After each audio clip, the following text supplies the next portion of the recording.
একটি সমস্যার সমাধান হতে না হতেই মুখোমুখি হয় আরও একটি সমস্যার। এরকমভাবে একটির পর একটি জট খুলতেই থাকে পূর্ববিবাহ সিরিয়ালের ফুদার। ফুদাময়ী কী করবে খুঁজে পায় না। তার স্বামী তার হাত ধরে বসে আছে। আসলে স্বামী তাকে বাইরে বেরোতে দেবে না, আর ফুদাময়ী পণ করেছে সে এই রকম ভুল বিয়ে একটা হতেই দেবে না। জনপ্রিয় ধারাবাহিক শুভবিবাহ সিরিয়ালের আজকের পর্বটিতে আমরা এরকমই দেখতে পাবো। সে তার স্বামীর কাছে জানতে চায়, আমার কি কোনো ব্যক্তি স্বাধীনতা নেই? আসলে সকালবেলা উঠে যে আমি ফ্রেশ হব, এই জামা কাপড় ছাড়বো, সেইটুকু পর্যন্ত তার ছুটি নেই।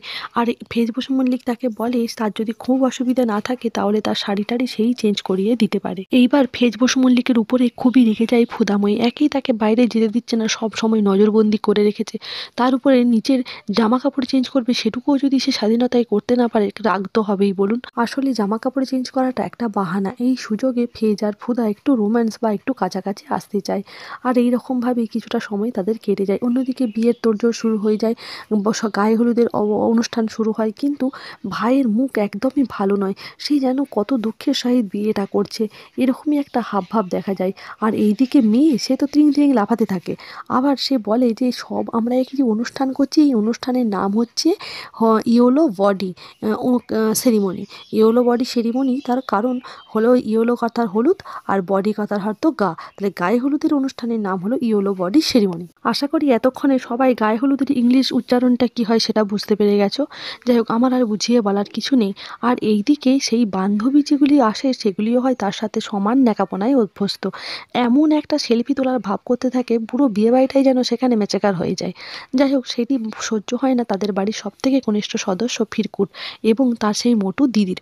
তারা ওই গায়ে হলুদের অনুষ্ঠানে পণ্ড করে দেওয়ার জন্য কিছু একটা ব্যবস্থা করে, মানে অর্থাৎ ওই গায়ে হলুদের সাথে কোনো একটা জল মিশায়। আর যখনই সেই গায়ে হলুদের জল সেই মেয়ের গায়ে পড়ে, চিৎকার করে ওঠে আর দক্ষযজ্ঞ বেঁধে যায়। এইদিকে বাড়ির বড়রা সবাই তাদেরকে এসে কান মলতে থাকে, বকাবকি করতে থাকে যে কেন এরকমটা করলো। কারণ তারাও বলে দেয় যে তাদের এই ন্যাকাপনা আর সহ্য হচ্ছে না, তাই তারা এরকম একটা কাজ করেছে। এদিকে ভ্রমুদ্দুর সেখান থেকে পালিয়ে আসতে গেলে ফুদাময়ী তাকে আটকায়। আসলে তার কিছুক্ষণ আগেই ফেজের কাছে একটি ফোন আসে। সেই ফেজ বসু মল্লিক ফোনে যখন ব্যস্ত হয়ে পড়ে তখনই ফুদা তার হাতের বাঁধনটা খুলে দেয়। সেটা লক্ষ্য করে না ফেজ। তাই তারপরেই সে যখন এরকম একটা কাণ্ড ঘটে তখনই ফেজের লক্ষ্য পড়ে ফুদা তার হাতের কাছে নেই। ফুদা তার আগেই ভ্রমুদ্দুরকে বলে, চলো আমরা এখান থেকে তোমাকে নিয়ে পালিয়ে যাই, আজকে যা হবে ওই ফিনুকের মুখোমুখি হবে। ফিনুকও খুব বিপদে পড়েছে, কিন্তু ভ্রমুদ্দুর একদমই যেতে রাজি হয় না। বলে, বৌদি আমি যদি যাই এই সমস্ত খারাপ প্রভাব আমার বাবা আমার মায়ের উপর প্রতিশোধ নেওয়ার জন্য করবে। তাই আমি চাই না আমি জেনে শুনে মাকে এত বড় বিপদের মুখে ঠেলে দিতে, তাই আমি তোমার সাথে যেতে পারবো না।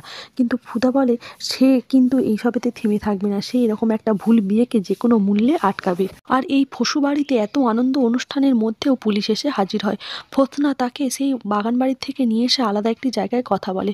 ফোসনা তার স্বামীর ব্যাপারে কিছু জানতে চায় সে পুলিশের কাছে। পুলিশ বলে তার স্বামী কিছুদিন আগে নদিয়ার সাইডে একজন মহিলার সাথে রেগুলার যোগাযোগ করতো, মানে কি মাসের প্রথম 1-2 তারিখ থেকে কিছু একটা মোটা অঙ্কের টাকা তার সাথে লেনদেন করতোই। আর এটা বেশ কয়েক বছর ধরেই চলতে থাকে। এবার পুলিশ অফিসার বলেন, হতে পারে সেই মেয়েটি আপনার স্বামী এই যে উধাও হয়ে যাওয়া সম্পর্কে কিছু জানতে পারে, বা আপনি কি এরকম মহিলা সম্পর্কে কিছু জানেন? ফোসনা জানায় যে না, সে কিছু জানে না, তবে তারা যখন পুলিশ অফিসারের সাথে তদন্ত করতে যাবে সেও যেতে চায়, কারণ এই মেয়েটির সাথে সেও দেখা করতে চায় এবং তার স্বামীর ব্যাপারে জানতে চায়। আবার অন্যদিকেও শুরু হয়ে যায় আচার্যি বাড়িতে বিয়ের অনুষ্ঠান। এইদিকে শামুকের এমন একটা বিয়ে হয়, তারও মন খারাপ। তার একটা কিনা বুড়ো ময়রার বরের সাথে বিয়ে হয়, গায়ে হলুদে তার মন নেই। আর সে সেই জন্যই সেখান থেকে কোনোভাবে বেরিয়ে পড়তে চায়, আর তার জন্য তাকে সাহায্য করে তার এক দিদি এবং এক দাদা। ফিনুকে বলে, তোর স্বপ্ন ব্যাডমিন্টনে চ্যাম্পিয়ন হওয়ার, আর সেই সুযোগটা যখন এসেছে তুই তখন এখান থেকে চলে যা। আর ফিনুক বলে যে তা আমি যে যাবো, এত টাকা পয়সা কোথায় পাবো? তখনই ফিনুকের মা বলে, এই গয়নাগুলো তোর বিয়ের জন্য গড়িয়েছিলাম, আমি চাই তুই তোর নিজের স্বপ্ন পূরণ কর, আর তুই যে ভুল করিসনি সেটা সবার কাছে প্রমাণ কর। আর সেই জন্যই তার মায়ের কথা মতো গয়নাগুলিকে নিয়ে সেখান থেকে পালিয়ে যায়। আর এইদিকে বিয়ে পুরো সামলানোর দায়িত্ব নেয় তার দিদি ফোয়েল। সেই ব্যাডমিন্টন টুর্নামেন্টে তার প্রতিপক্ষকে হারিয়ে বিজয়ী হয় চিনুক, এবং তার পরবর্তী ম্যাচ থাকে মুম্বাইতে। তাকে তো মুম্বাই যেতেই হবে। তার দাদাকে বলে, আমি মুম্বাই যেতে চাই, আর এর জন্য সমস্ত দায়িত্ব দাদা নেয়। দাদা বলে, আমি তোর জন্য সব করতে পারি, তোর জামা কাপড় যা লাগবে আমি সব এনে দেবো। কিন্তু চিনুক বলে, তার আগে আমি দিদি আর ওই ভমুদ্দুরের সাথে একবার কথা বলতে চাই। তার দাদা সেটাতেও রাজি হয়ে যায়, বলে আচ্ছা তোর যেটা ইচ্ছা সেটাই হবে। দেখা যাক আগামী পর্বে এই এতগুলো সমস্যা থেকে কিভাবে মুক্তি পাওয়া যায়। আর বন্ধুরা, যদি ভিডিওটি ভালো লেগে থাকে অবশ্যই লাইক, কমেন্ট কমেন্ট এবং চ্যানেলটিকে সাবস্ক্রাইব করো।